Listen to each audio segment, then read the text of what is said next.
know you have a librarian for each of your majors, so by the end of today, you're going to walk out of this room knowing who your librarian is. We'll cover that at the end of the session. But why do you all think you're here in the library today? Yeah. To learn about like ways to do research and stuff. Yeah, exactly, which is something you can do here in the library or not here in the library. So, of course we have our lovely stacks of books and we have our giant robot of books, but there's a lot of different tools and resources that we're going to cover today. We also have a website for this class that has a lot of different tips and tricks. There's a lot of text, so we're not going to cover every tab of this website, but if you want to go ahead and get to it, we're going to look at one page in particular. So this is a shortened link that you can just type into your URL bar. So it's just bit.ly/UofL-ENG102. So I'm just going to take a few minutes for you all to get there. And if you're having trouble with the link, raise your hand and I'll check in for you. We're going to make sense of the research process. It's a little bit different from high school and college, so you're going to kind of level up on your research search strategies and the way that you're thinking about sources. We're also going to understand your source requirements, so we're going to talk a lot about the difference between non-scholarly and scholarly sources. And then the main focus is going to be teaching you strategies for finding, evaluating, and using sources for your assignments. And then, of course, the bonus is that you get to understand how librarians can support you with your research. So on the left side navigation here, we're just going to look at this What is Research tab for now. And I show this and I kind of hesitate to show that it's a 1 through 4 step process because research is really iterative, right? So it means it's recursive. You may start with a research question and search for sources, but then go back and change your question. You might be reading your sources and decide that you want to be searching for other things instead. You might pick up different keywords based on what you're searching. But eventually the kind of final product that you all will be developing is that MLA annotated bibliography. This link is super helpful to you because it's a Word doc that you can download, and it's a really good example of like a model, excellent annotated bibliography. So you're welcome to use that to look about how you can format your citations at the beginning. Let's pull it up really quick actually and look at it. Raise your hand if you've seen an annotated bibliography before. Some of you, but not all of you. Yeah, so let's take a look. So we have, your topic, your thesis statement, or your research question, which is really helpful to contextualize why you chose these particular sources.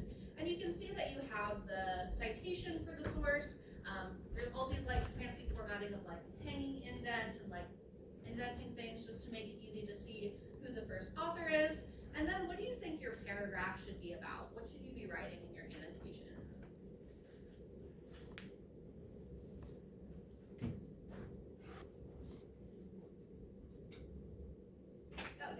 Like a summary of the source, credibility of the author. Yeah. Anything else? So it's really helpful to extend beyond just a summary. A summary is super helpful. But one thing that you can also talk about is how you plan to use the source in future research, right? What are you really learning from it? How are you going to use it in your research? You can also, like you said, what was your name? Oh, I'm Jackie. Jackie, like Jackie said, you can talk about a little bit about the credibility of the source, why you think it's a good source to use, and you can write about it that way. Are there any questions about what annotated bibliography should look like? You can also, of course, ask Professor Holbrook as well. I'm sure they'll be a good resource. So we're just going to focus today on the first 2 steps of the research process. So I know you're not finalized with your research questions yet, but I do want to spend a minute talking about the how to develop an appropriate research question.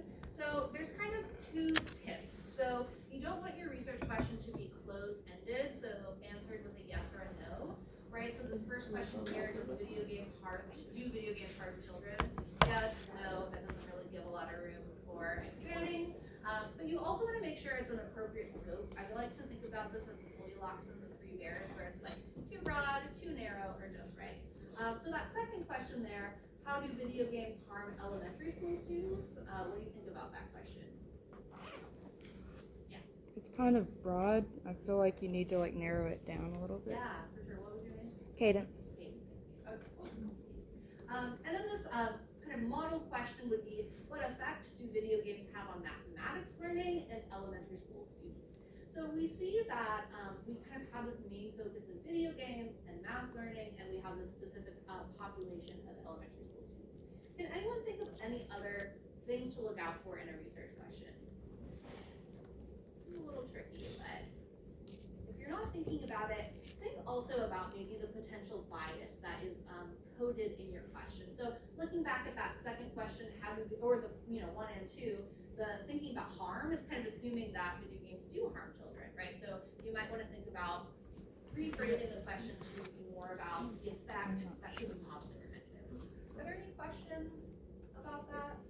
Because I want you all to spend just a few minutes. So I call this a think, pair, share. So I'm going to have you all spend a minute or so thinking quietly to yourself, and then I'm going to prompt you to pair up with someone next to you and talk about your research question, and then we'll share out as a larger group.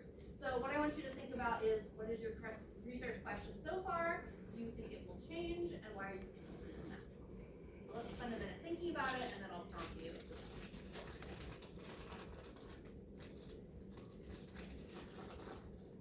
You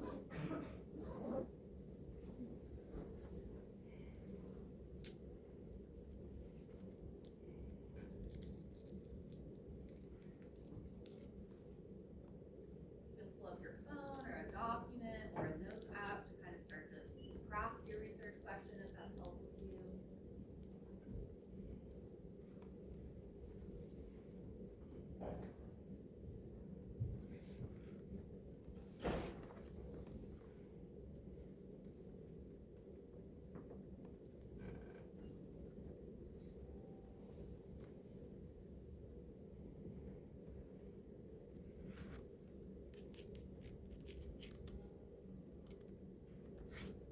And you're going to find, that you're going to refine it more as you go.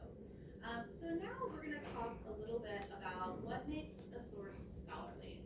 So I'm going to leave this source up at the top. This is another shortened link that you can go to, bit.ly/Holbrook-scholarly, and take a few minutes skimming that article and think about, how do you know if it's a peer-reviewed article? Well, first of all, is it? Yes or no? But then how do you know if it is or isn't? And then what are some characteristics of this article that might, well, I guess I'm giving it is scholarly, but what are some characteristics of the article that indicate that it is scholarly?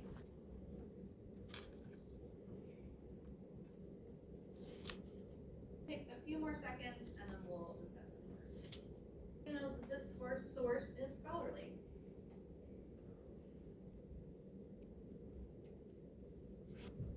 They provide sources and Yeah, so we can scroll down all the way down to the bottom. They're kind of cited in the text throughout, but it has a really long reference list. And what are they citing? You can kind of tell by the citation a little bit. A lot of them are saying, European Journal of Cultural Studies, American Politics Review.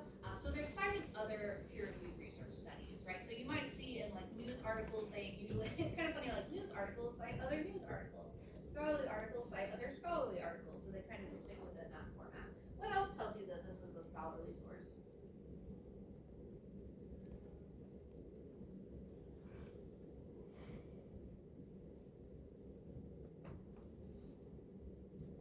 What do you think about the information up here at the top? What is this telling you? Without even looking at the article, what does that top information share? Yeah. The published date, just says it's a research article, so Yeah. information. Yeah, it tells you it's a research article. I also like to point out that this one says that it's open access. Does anyone know what that means? You can kind of assume, but basically it's free to read for anyone. And that's really important for grant-funded research, because if taxpayers are paying for research, then they should be able to read it freely available. This is a growing movement. Some researchers don't like it because sometimes it's pay to play if you're paying for your article to be published, and there's something called predatory journals that are just publishing garbage and whatever. But there's a lot of really credible online and open access articles too. So I don't think that it's necessarily an indicator of quality. You want to look through the article itself to think about that. But we love that this is free. Another really kind of minor thing is that it has this digital object identifier, which is just like a permanent stable link. So this article will be accessible forever. You can also look we're going to look at this article again more in depth, but you can also look at the authors. If you kind of click on their profile, you can see that, their affiliation, they're at the University of Michigan. It has some notes about, where they're located. So these are researchers at the university.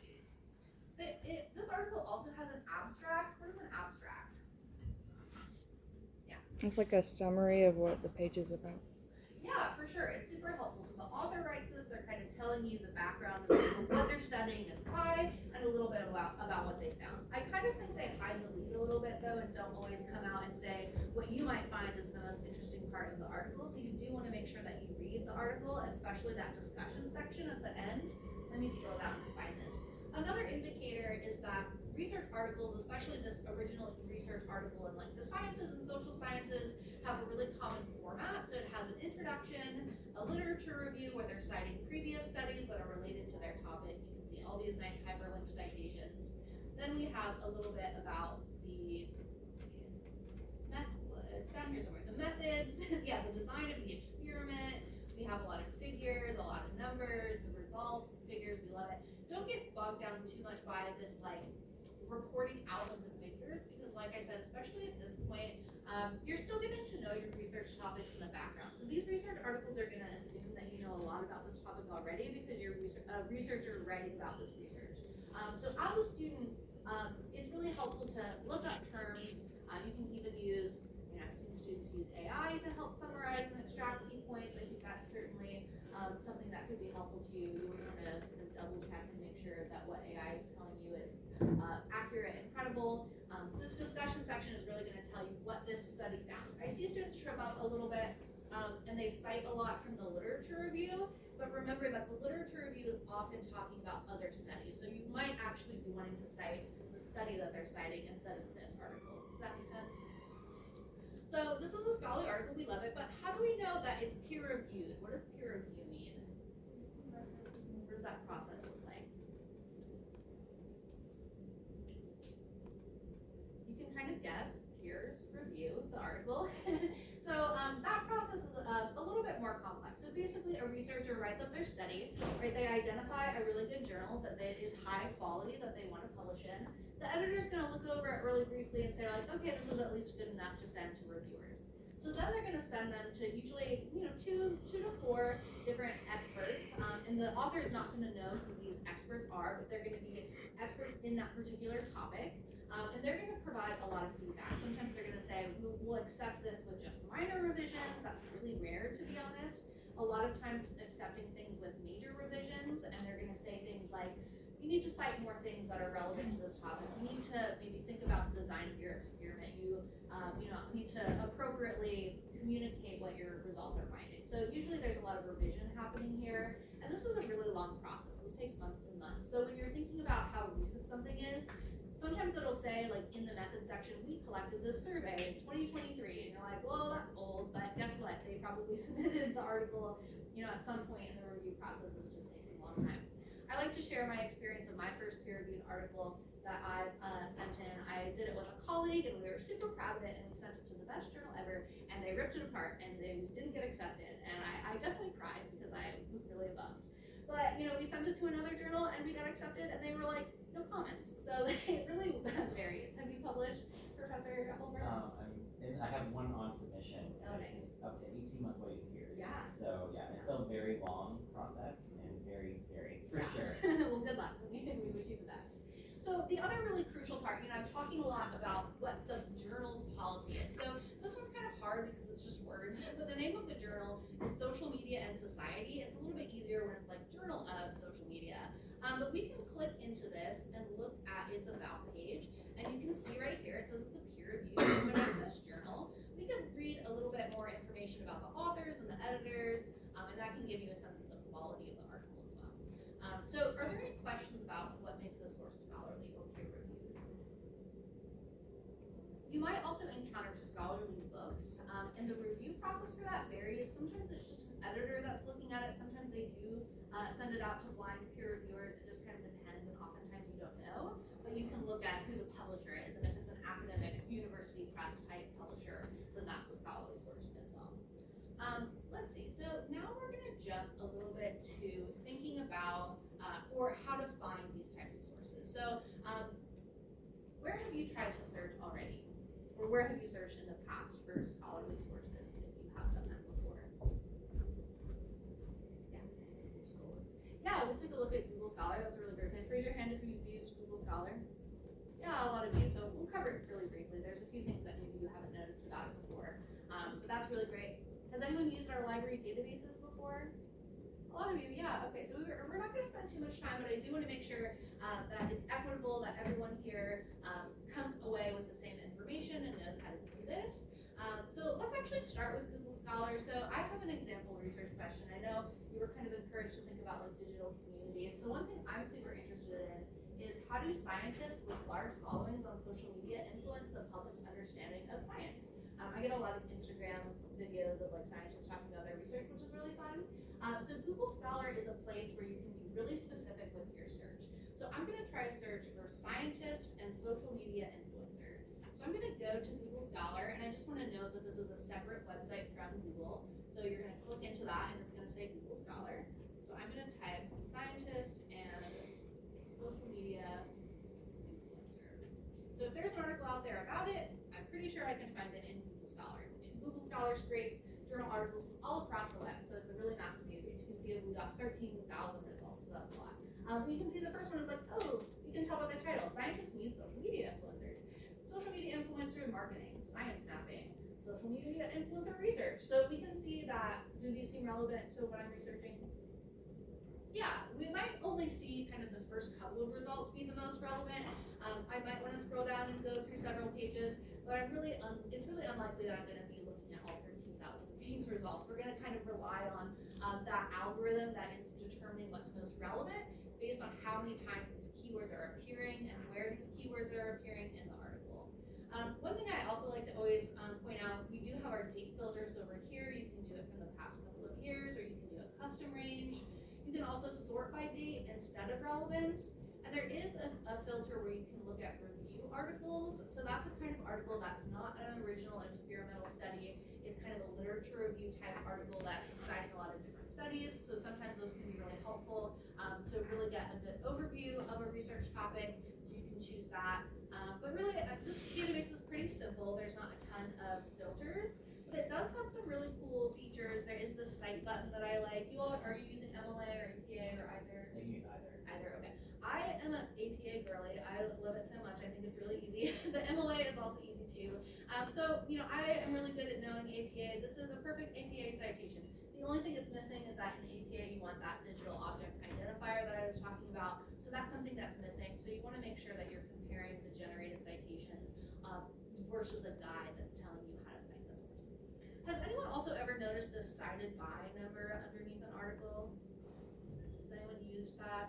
Yeah, some people are nodding. So basically this is saying, so since 2017 when this article came out, 26 other sources have cited it. So, you know, an article has a reference list of what they cite. This is kind of like the forward thinking, okay, who is building on this study, who is citing it after it's been published. You can actually click on this and look at all these articles. So this is another way that you can mine for articles that are relevant to your topic, because if they're citing each other, it's really likely that they're talking about the same things. Are there any questions about, oh, one other thing to mention about Google Scholar.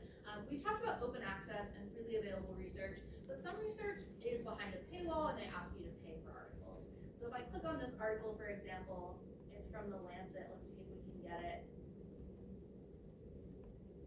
It says get full access. Let's see.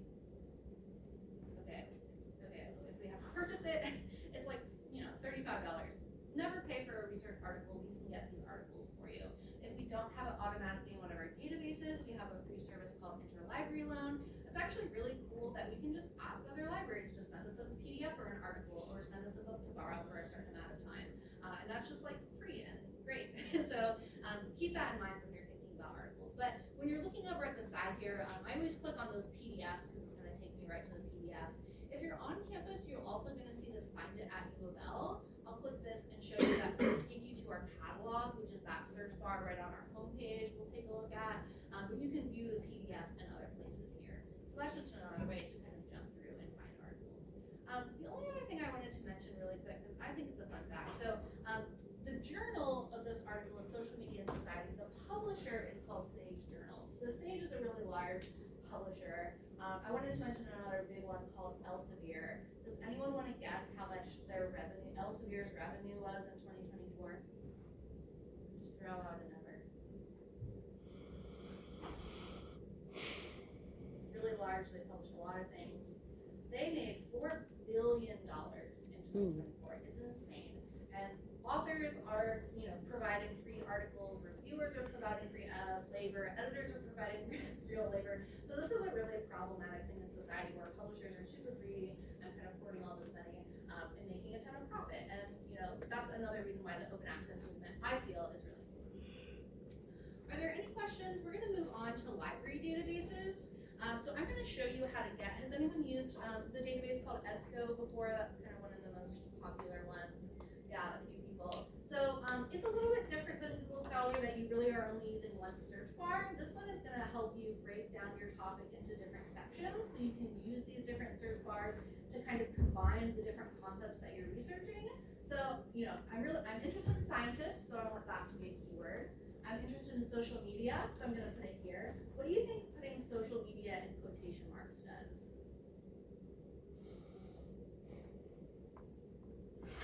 Hand over here.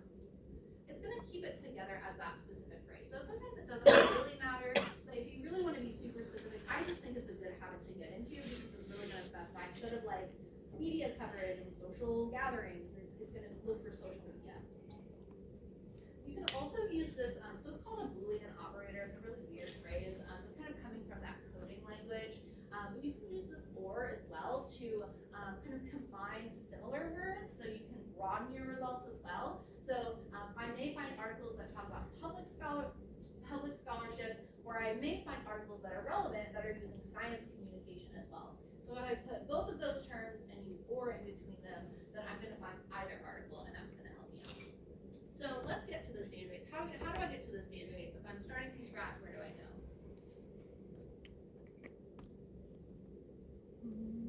The library. So you can just Google U of L library, and it will come up. Or you can go to library.louisville.edu. I do want to point out that this is our university libraries page. There is also an extra library page. It's a little silly that we have two. I don't super know why. But the most important things are kind of in the same place. So we have the search bar here, we have the search bar here, we have our database list that we're going to click into here, and we have our database list that we're going to click into here as well. So let's go into that databases A to Z list. And you can see we have 400 databases. That's a ton, and we get new ones all the time. A lot of these databases are really specialized and for different majors and fields of study. So if you're getting a little lost in that list, you can click on this subject filter up here. Someone shout out their major. Art major. Art, okay, yeah, so we can click on art right here. It's nice. Thank you for picking one at the top. And we can see there are 40 databases that we recommend for art. So art and architecture, art and text, JSTOR, so it's kind of highlighted. There's a full list of everything, but these ones at the top are kind of your best bets. I'm going to clear out these filters though, and I know that the database I want is called EBSCO, so I'm going to click on E and scroll down and go to EBSCO Web. There's also this academic search complete, but it's a smaller collection of journals. EBSCO Web is a lot larger, so that's the one I recommend you use. It's a little bit more interdisciplinary. So let's see if I can replicate this search. So forgive me for typing. It's going to be embarrassing if I type things wrong, but we'll see how it goes. And then we want scientist, social media. It's going to recommend some things too. Like even here, like they recommended researchers, so I'm going to choose that as well. Change this up a little bit. And then I'll do public scholarship or science communication. So you can see that there's some filters right here that you can already check. So you can do that if you want. So I could check peer reviewed, I could check past 5 months or past 5 years. There's also this field where I can specify that it's either anywhere in the article or I want it to appear up here in the abstract. So that can be helpful to kind of really narrow down to things that are really about scientists and social media because it's referenced in the abstract instead of something randomly at the end of the article. But I'm just going to go ahead and do just like a really broad search to see how many results we get.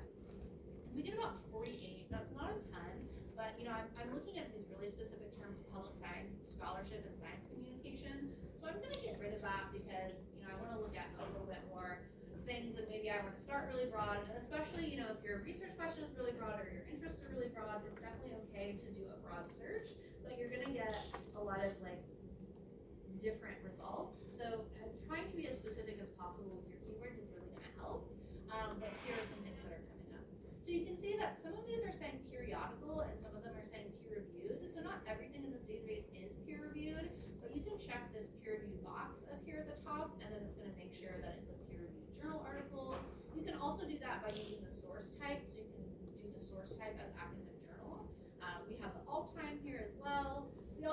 some additional filters with this all filters up here. There I have a lot of different ones. I wanted to point out a few. Language is kind of a good one. There are a lot of articles in different languages. If you can speak another language and find articles, more power to you. But if you only speak English, then you might want to narrow it down to kind of filter out the ones that aren't accessible to you. You can also specify like methodology, population. There's a lot of different features there. Once you click into an article, it's going to be a record that's going to tell you information about the article, like the source. This is interesting when we look at it because it's only 2 pages. So it does have an abstract, so that's a good sign. It says it's a journal article. If I want to read this full article, though, I have to go back up to the top to this access options. And similar to Google Scholar, it's going to say find it at U of L. So again, it's not in this database, but it might be somewhere else.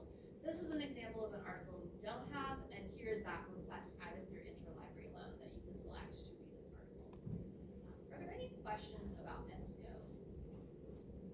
Okay, I definitely, if you have time left, I want you to look through this database with your topic and do some searching. But we have some time, so we're gonna talk a little bit about evaluating sources. So it's kind of interesting. I find that there are 2 different methods for evaluating non-scholarly and scholarly sources. So we're gonna start and watch this short video that talks about a method called lateral reading. And this is a really great method for non-scholarly sources and kind of information that you find out there on the web that could be true or could be fake. We see, a lot of misinformation these days. So bear with me while I make sure that How are you taught to evaluate the credibility of online sources? Does anyone want captions? Everyone knows that information on the web may be shallow, incomplete, inaccurate, or heavily biased, and many of us have been taught to explore the features of a website to assess its credibility. You may have learned to ask, is this site a .com or a .org? Does the site incorporate advertisements? Was it written by someone who appears to have appropriate expertise? Are there citations to supporting evidence or research? Is the information current? While sometimes useful, these questions can also misdirect you because they rely on superficial markers of credibility and authority. For example, some .org websites may be reliable and nonpartisan, while others may be partisan political action groups or even promoters of widely debunked conspiracy theories. On the other hand, some of the most authoritative news websites are .coms with advertisements, such as the New York Times and the Wall Street Journal. Relying on superficial markers to evaluate credibility can be problematic because most websites won't say, I was designed by a biased political organization with an intent to manipulate you, or I'm leaving out important information that might give you a more objective perspective on this issue, or I was written by an uninformed person with no relevant expertise. So how do we improve our ability to evaluate websites when we know that some individuals and organizations may be working hard to misrepresent themselves and misinform us? By using a skill called lateral reading. Lateral reading is a simple concept used by professional fact checkers and other savvy thinkers to judge the credibility of unfamiliar sources. While many of us judge a website by reading vertically, scrolling up and down to look for markers of credibility, or perhaps clicking on links within the site, fact checkers jump outside the site, using new browser tabs to seek additional information about the site's credibility, reputation, funding sources, and potential biases. In other words, fact checkers read laterally or horizontally across multiple web pages to get a big picture view of the site they're evaluating. They use Wikipedia, credible news sources, and other references on the web to understand what a source is and how credible it might be. They don't just take the source's word for it. For example, this news story on heavy metal music fan culture is on phys.org, a website that may be unfamiliar to us. But if I open up a new tab, I can search for information about phys.org and find out that it's a news aggregator that often republishes science news from across the web. I can also verify that the research discussed in the news story originated from University College London and PhD anthropology student Lindsay Bishop. By doing some homework on the source through lateral reading, we get a much better sense of what this source is and its level of credibility. We can also begin to think about its strengths and limitations from a more informed point of view. In this case, we might decide the information is reliable and a good starting point, but we might also want to look beyond this brief news story and find the original research or other more in-depth scholarly information. With lateral reading, you can move beyond the superficial aspects of website evaluation and develop a more nuanced and more complete perspective on the credibility of your sources.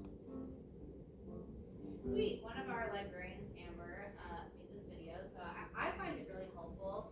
It's okay to admit, but raise your hand if you were taught superficial ways to evaluate a website.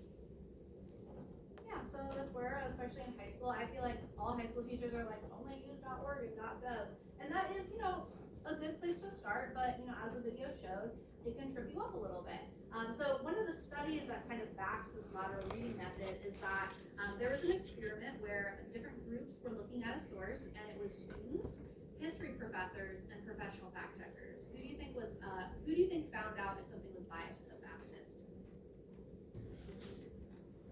I'd assume fact checkers. Yeah, the fact checkers, because they use that lateral reading, right? Even history professors that have a lot of expertise were kind of taught and kind of get stuck in this, like, looking just at the source itself. So as I mentioned, there's kind of two different ways. So lateral reading works really best with non-scholarly sources on the web. Scholarly sources, it works kind of in the same way. You're still going to open up that new tab and research things about the scholarly article, the author, the journal, other things of that nature. But I'm kind of going to encourage you to think of evaluating these things in different ways. So for non-scholarly sources, lateral reading is definitely what you're going to want to do. And there's an acronym. Don't super love acronyms, but we have it. And see if you can remember it. This one is called the SIFT method. So how you're sifting through sources. So the first step is to stop. When you think about how a source makes you feel, like does it stir up emotions? Does it make you angry? Does it make you like, oh, this is an opinion I agree with?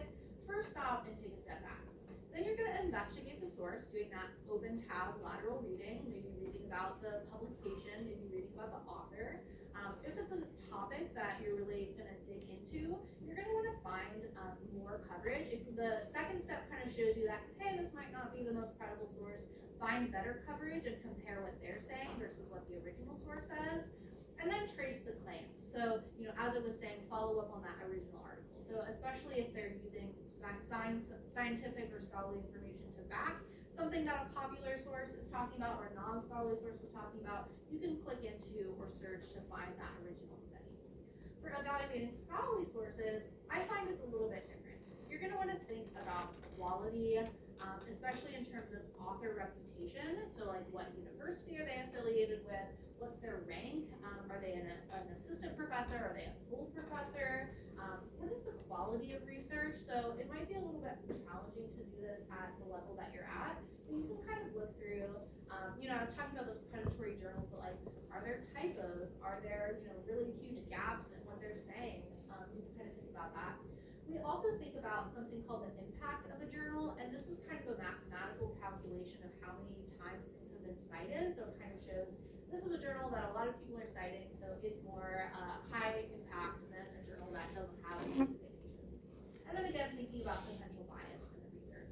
So what we're going to do for a few minutes, I'm going to split the room, and half of you are going to evaluate the non-scholarly source, and half of you are going to research the scholarly source.